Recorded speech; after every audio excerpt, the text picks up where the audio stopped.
ఇక మార్నింగ్ న్యూస్లోకి వెళ్ళే కంటే ముందు ఒకసారి రామగుండం నియోజకవర్గానికి సంబంధించినటువంటి డీటెయిల్స్ ఒకసారి చూద్దాం. రామగుండం నియోజకవర్గంలో ఎట్లా ఉంది బీసీల పరిస్థితి. టోటల్ నెంబర్ ఆఫ్ ఓటర్స్ ఎంతమంది ఉన్నారంటే రామగుండం నియోజకవర్గంలో 2,04,801 మంది అక్కడ ఓటర్లు ఉన్నారు. అందులో బీసీ ఓటర్లు ఎంతమంది ఉన్నారంటే 68.03% మంది బీసీ ఓటర్లు. అంటే 2,04,801లో 1,39,306 ఓట్లు ఓన్లీ బీసీలే. నెంబర్ ఆఫ్ ఓసీ ఓటర్స్ అప్రాక్సిమేట్గా ఎంత ఉన్నారంటే 4.46. అంటే 2,04,801 ఓట్లలో 9,134 ఓట్లు ఓసీలే ఉన్నాయి.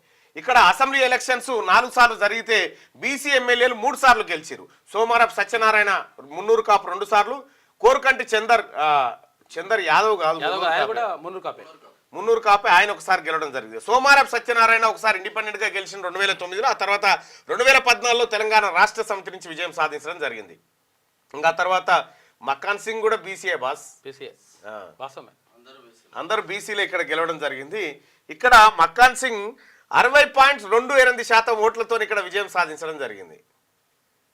ఇండిపెండెంట్గా సోమారపు సత్యనారాయణ పోటీ చేస్తే 4,000 ఓట్లు పడ్డాయి. ఇక కందుల సంధ్యారాణి 12,000 ఓట్లు పడ్డాయి. కోరుకంటి చంద్రకు 35,000 ఓట్లు పడ్డాయి.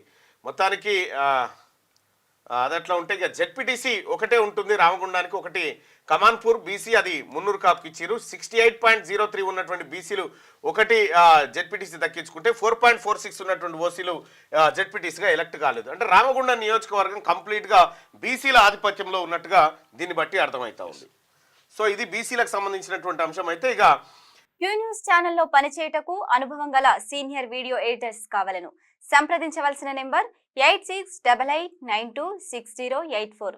qnewsads@gmail.com ను సంప్రదించండి. లైక్ చేయండి.